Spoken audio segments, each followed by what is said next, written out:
Yo, what is going on YouTube? It's your boy MidPokeMaster here today with the BBR Season 3 Week 6 Team Builder and battle against my good pal JP Westside, coach of the Las Vegas Tundra races. So before we get any further, don't forget to like and subscribe and click that bell in the top right corner if you want a notification whenever I upload.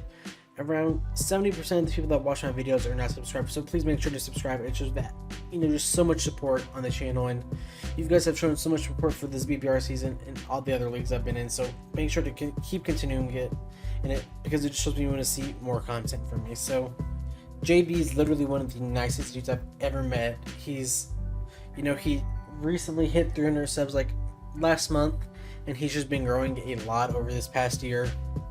And just, please make sure to go subscribe to him, check him out. He posted a pupper video and showed a video of all his dogs, so who doesn't love dogs? So, and who doesn't love Ice Cube? I know he loves Ice Cube, so please make sure to go comment down below on his side and my side. What's your favorite Ice Cube set? Is it like sub belly drum? Is it belly drum? Whatever it is. So currently I am 2-3 +1 out of playoffs, and JB is currently 1-4 -7. So we both want to pick it up. We're both kind of struggling a little bit after we've really both had great seasons last season and season 2. We both had great runs. I beat him in the regular season and playoffs, but that doesn't mean anything. This season it's entirely new teams, entirely different battles, so obviously we both want to win and try to get into playoffs. So yeah, so getting into his team, he has Dragonite, Azelf, Nidoqueen, Severude, Gardevoir, Frostlass, Aggron, Lapras, Double, Wartortle, and Pikachu. So first up, how do I beat this team? Pikachu 6-0s me, and that's honestly not me joking. Outside, it even has Surf to hit Paliswine, so if he brings Pikachu, I wouldn't be surprised. But in all seriousness, the 6 I expect are like Dragonite, Azelf, Severude, Nidoqueen, Gardevoir, and either Frostlass or Double. So any of those ones I could see coming. So this matchup is super terrifying. I really don't have the greatest way of dealing with Dragonite. Like Sylveon can and Paliswine can, but if those get chipped by some of his other big threats, if he gets that Dragonite up, he can honestly just win. So that launch is super terrifying. Azelf is always super terrifying because my speed tiers aren't the greatest, so he can abuse that outside of a Alolan Persian. But it's just terrifying. So let's get into my team. So first one I'm bringing is max HP, max speed, Jolly, Alolan Persian, leftovers, fur coat, foul play, knockoff, parting shot, taunt. This is honestly gonna be one of my 2 leads. So he has a lot of mods that want to run hazards or want to set up. So taunt is super useful. Parting shot, just for momentum and lowering my opponent's attack and special attack by 1 stage.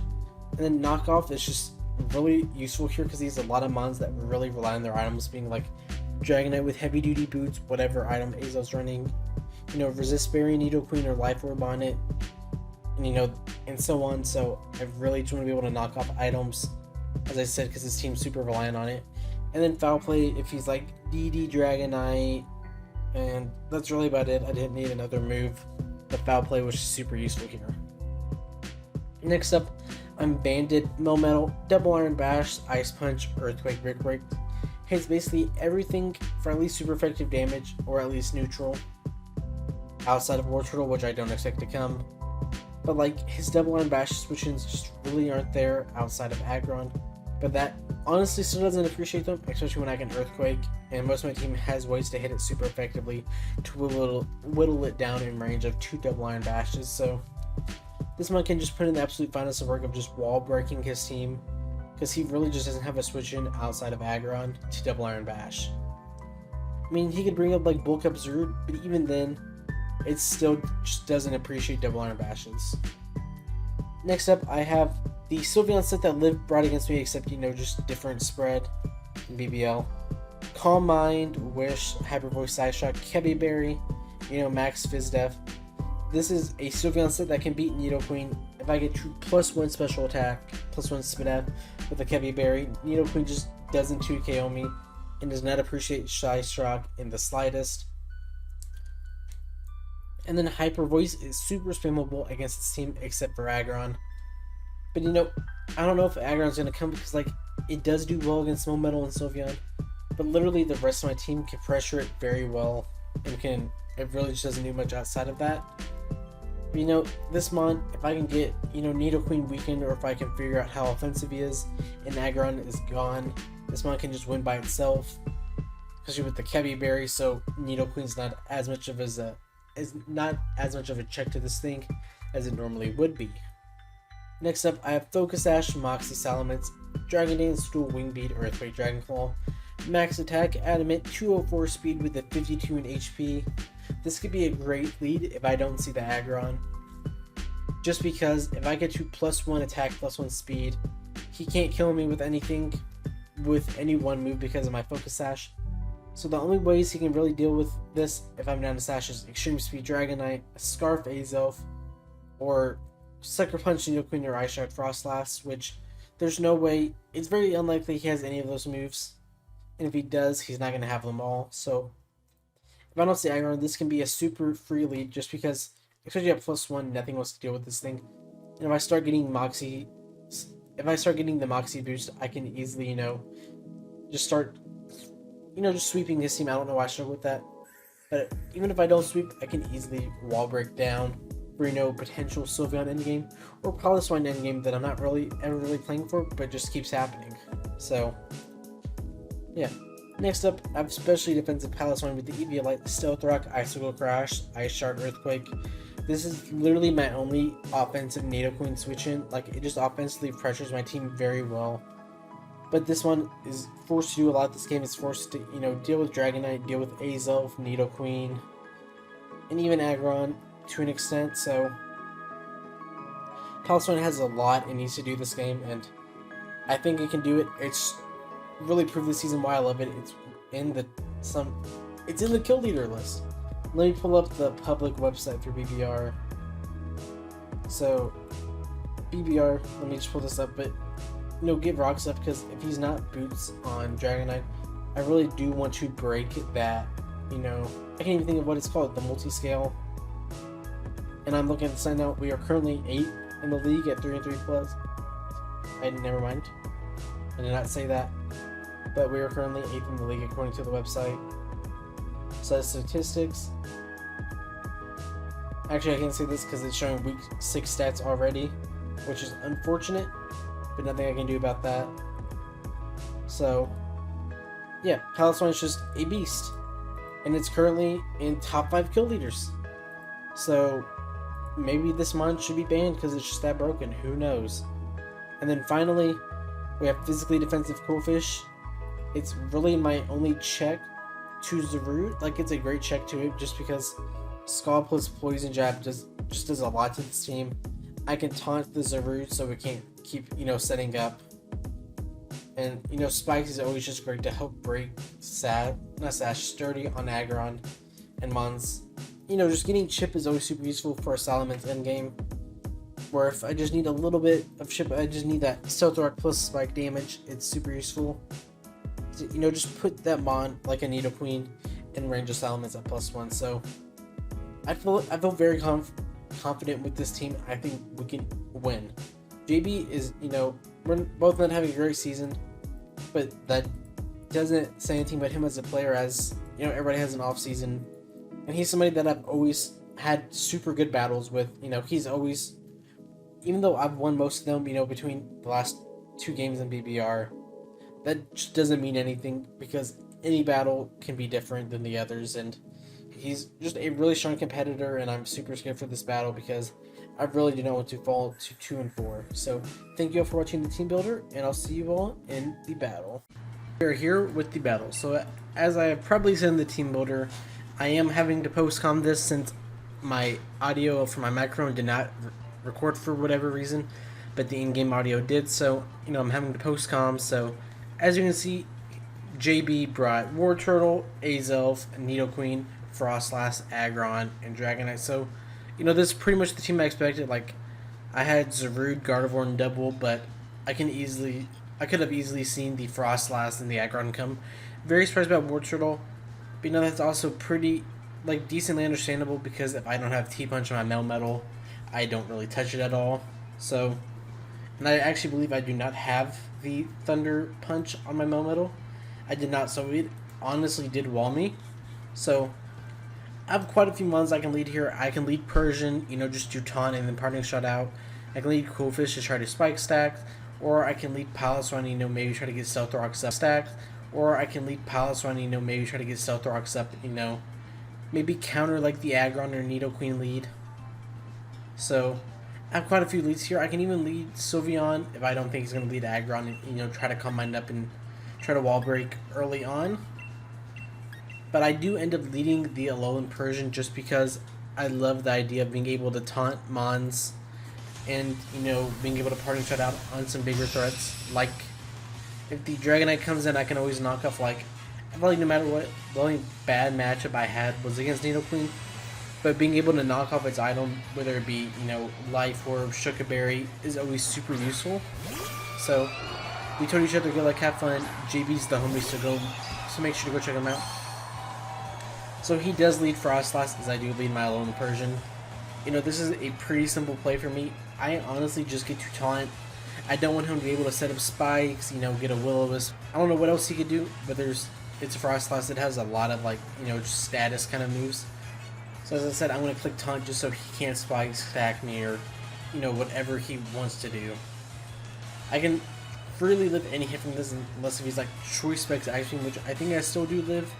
But that's honestly the best way he can hit me. So he does stay in as I taunt. This is perfectly fine with me. And we're going to see he can't taunt me back, which is what he was trying to do. So, that's really good for me. Here, I just parting shot out because he has no reason to stay in anymore. And I want to be able to, get very good initiative and momentum as he goes on the Nidoqueen. So, getting the initiative on this one, lowering its attack and special attack is always super useful. Just so, it can't, it can't hit as hard because it already hits naturally hard enough. So being able to lower that special attack is super useful.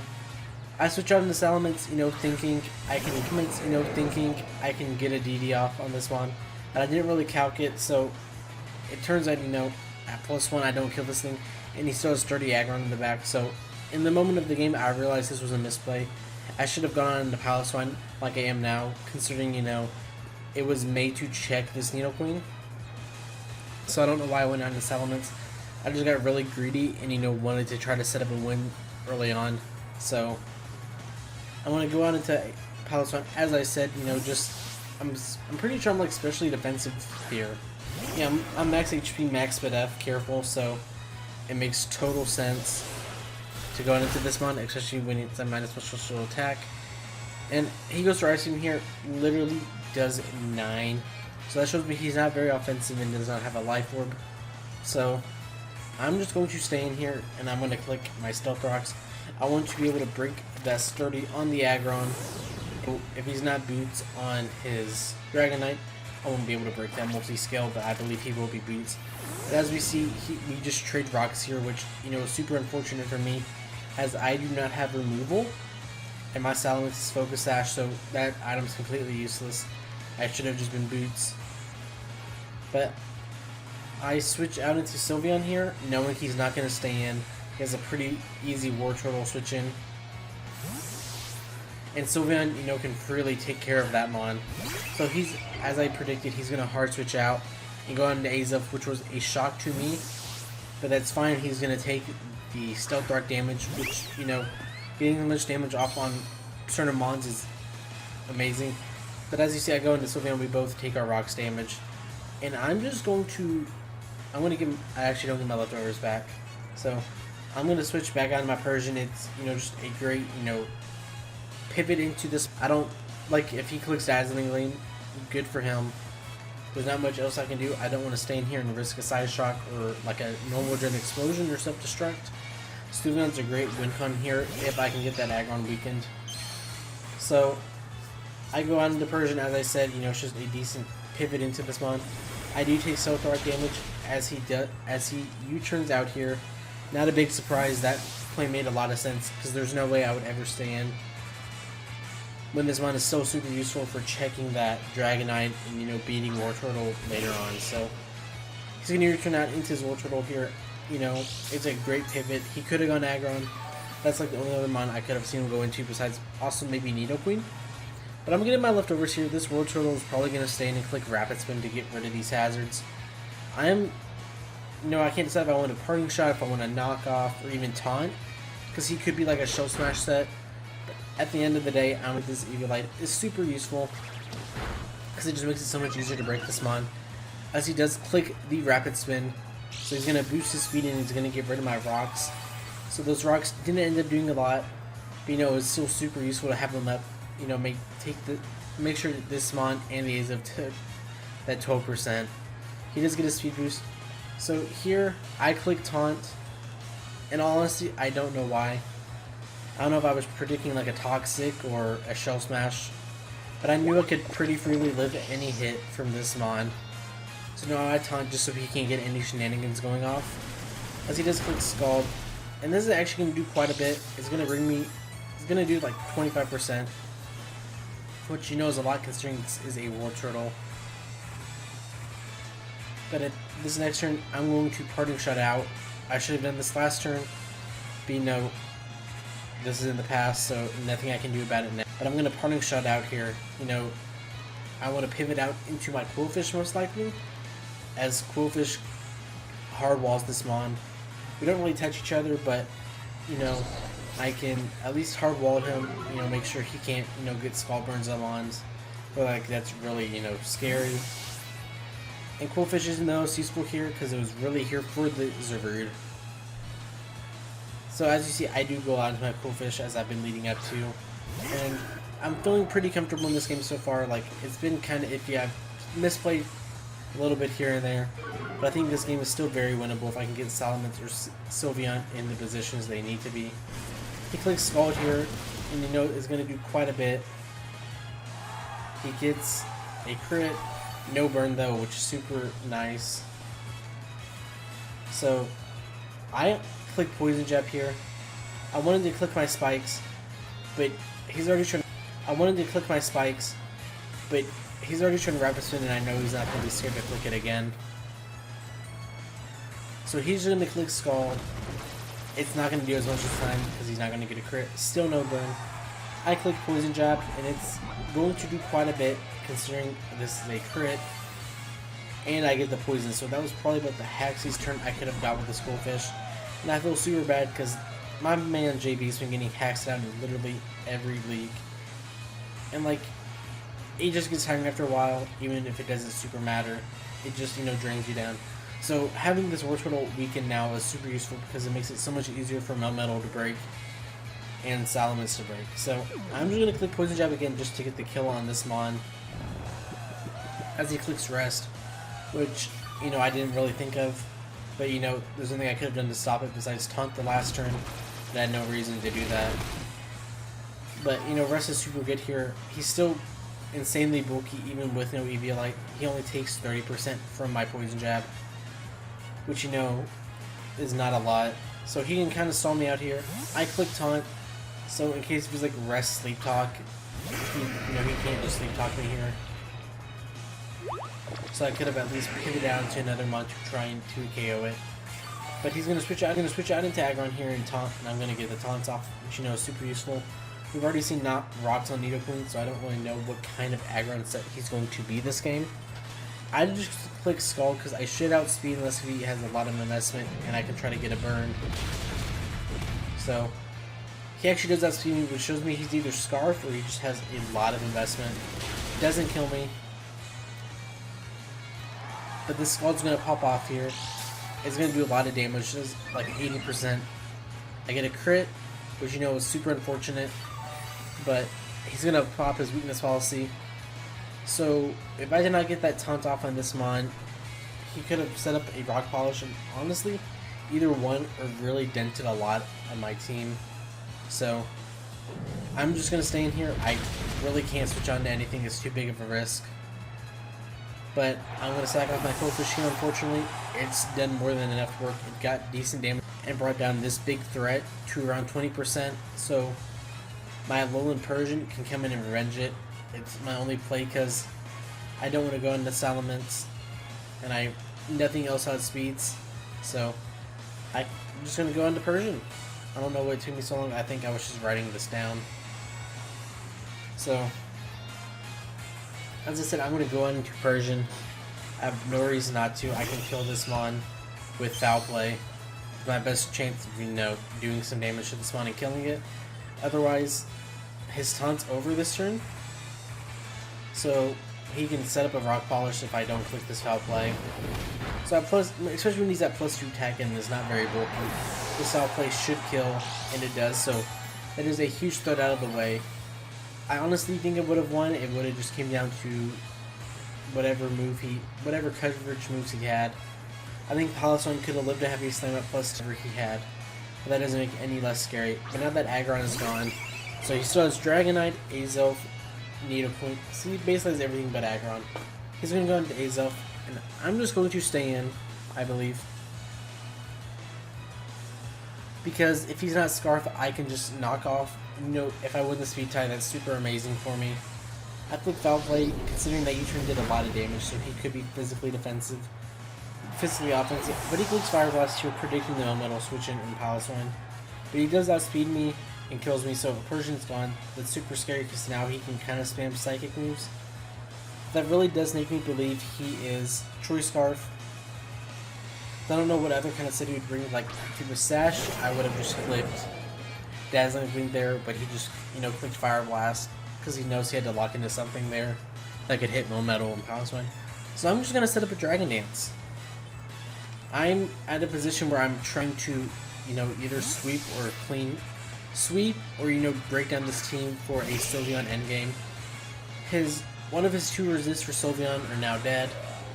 And once I have a few Calm Minds up, plus my Kevy Berry, this Nidoqueen really cannot hit my Sylveon. Like it can, but it does not appreciate even a +1 Psyshock.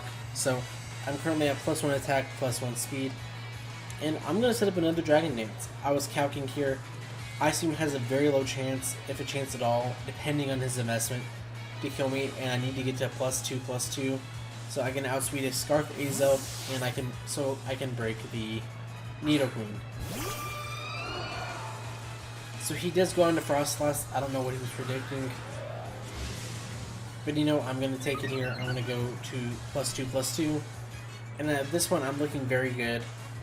Depending on his Nidoqueen set, I can just win at this point. So I'm going to do a win beat because I fully expect this mon to be Sash. So I wanted to break the Sash. It was very risky because I could have missed either one. But that Frostlass is now dead. So now it's currently I believe 4v4. This is Cofish and Persian are dead, and Aggron and Frostlass are dead. So as long as he's not Shuka Nidoqueen, I do win at this point. As Dragonite can, not Dragonite, because Salamence can kill Dragonite through multi-scale. Considering I would be at +3. He does go into Nidoqueen, which just screams Shuka Berry to me. So it's kind of a 50-50 here what move I click, Dragon Claw or the Earthquake. If I really do think he's Shuka Berry, I click Dragon Claw. If I think there's a good chance he's not Shuka Berry, I click Earthquake. I click Dragon Claw here. I fully expect him to be Shuka Berry because that's the only way of not just losing 6-0 to the Swan outside of Aggron having a sturdy. So I click losing 6-0 to the Swan outside of Aggron having a sturdy. So I click Dragon Claw, and that does 80%. So unfortunately, we do not get the sweep with Salamence this game. But he's already done a lot for us. Killing that Frostlass was a threat considering my Persian was gone. And getting lots of damage off of that Nidoqueen for a Sylveon endgame. So, technically could have been a choke if he's not Shuka Berry. But after the game, we shared sets, and he told me, and I saw that he was, fully to his depth with the Shuka Berry. So, there's no way that ever killed. So, I'm just going to go into Palisade here and get my kill with Ice Shard. It's my only play because it's the only mon that can revenge this. So I do get the Ice Shard kill with the Pylo, not surprising. But Nidoqueen is gone, which is super amazing for me because Nidoqueen was just a very offensive threat this game that I honestly did not deal with very well at all. So, because Azelf here, not a problem at all. I'm especially defensive, so I can live any hit from this thing. And with my investment with only 12 attack, I can 2-shot this mon with the Icicle Crash after rocks. So, it was just perfect that he's already taken the damage. So he's going to click Psychic here, not knowing I'm fully Spadab, and it really doesn't do that much, only 60 HP. So this Ice Level Crash is going to land, and it's actually going to do exactly 44%, and he's going to be at exactly 44%. So at this point, the only way I don't kill is if I miss Ice Level Crash, knock on wood. But he's going to hard switch out, not wanting to lose this Mon as it's one of his best win cons this game that's left. So he's going to go into War Turtle, and he's going to chew this Ice Level Crash. Not much I could do about that. Like, even after his EVO is knocked off, he only takes 5% or so. So I'm going to go into Sylveon, which is my only way of really dealing with this Mon. Not much else I can do. So I know he's Scald, Rest, Rapid Spin. We didn't see Sleep Talk, so he might not just have it. He might be like Ice Beam. He might be Toxic. But at this point, I am forced to click the Calm Mind. Not much else I can do. He can either stay in here or like go into Azelf. So he's gonna hard switch out into his Azelf. And we've already seen the Psychic. We know he's not Side Shock. It'd be very weird if he was like U-turn, Fire Blast, Psychic, Side Shock. So I'm gonna be able to chew hits from this Azelf. I'm not really scared of it. So I'm at +1 attack, special attack, +1 special defense. I'm max physically defensive, so I'm not worried about a Side Shock even if he has it. I'll be able to kill this Mon with Hyper. I'm actually clicking Wish here, So he's going to U-turn out. So he's either going to go into War Turtle or Dragon. Literally just doesn't have any other mons he can go into. But I'm getting this Wish up just because I wanted to be able to stay healthy. Because I'm still very terrified if he was like Explosion or even if for some reason he was Side Shock. So I did get this Wish up, and it also helps me deal with this Dragonite even better. So I can pop up a Hyper Voice here. The only set I'm really scared of at this point that I can think of is like Dragon Dance, Iron Tail. But after Wish, I should be able to live that and can kill with Hyper Voice. So I do just click Hyper Voice here. I had no reason not to. He doesn't have a switch in at this point. So as you can see, he tries to think out his play here a little bit. I don't blame him. This was a super important turn. So he's actually going to click Dual Wing Beat, and he's going to do quite a bit of damage. But after this Wish, I should be fine to live another hit. I'm going to click Hyper Voice. I do like 60%, And I see his item pop, and I was confused, but it shows me that he is weakness policy, so that is super terrifying. But I know at this point I can still revenge it because I do have Palace and Ice Shard in the back.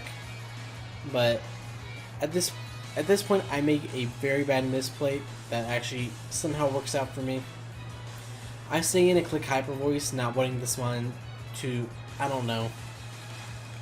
For some reason, I thought Melmetal had T-Punch, but it did not. So I thought I could, still kill this War Turtle in the back with my Melmetal. But he's going to click Dual Wing Beat, and he's going to miss, which is super unfortunate. I feel super bad, but I'm going to kill this Dragonite. The correct play I should have made was sack off Melmetal, go into that. It had no use left, because even though War Turtle did not have his Eviolite, it still did not get two-shot by Double Iron Bash. I should have sacked off my Melmetal, and then gone on Palace the next turn, and then Ice Sharded. And then, if he switches into War Turtle, I just, go back into Sylveon, and we just replay the same. I can't practice weakness policy because it's gone. So Dragonite instead, I just killed the Azelf with Hyper Voice. And at this point, he has no way he can beat me because this War Turtle can never kill my, what's this thing called, Sylveon. So I'm going to pick up a 3-0 victory over JB. So I'm not going to say anything else until we get this final kill. Depending on this investment, he had a chance to live. But he outspent me. It didn't matter because he didn't have Sleep Talk and nothing to hit me. So I am going to get this 3-0 win. Sylveon's going to, clean up the end of the game here. Picking up kills on Dragonite, Azelf, and War Turtle. So, we're going to pick up a 3-0 win. And we are going to move to 3-3 plus 4. Currently, we are in the 8th seed. So we really need to start picking up wins. Because we have a lot of people that are 3-3, but we have good differential considering what place we're in. So make sure to go check out JB. He's the place we're in. So make sure to go check out JB. He's literally one of the greatest dudes I've ever met. He's super funny. I'm in call with him all the time. I talk to him almost every day. whether it be in our front server Eat Squad or in his front office. So go make sure to go check him out. He made a pupper video. Who doesn't like puppers? And make sure to comment IceQ in the comments of his video. So thank you all for watching.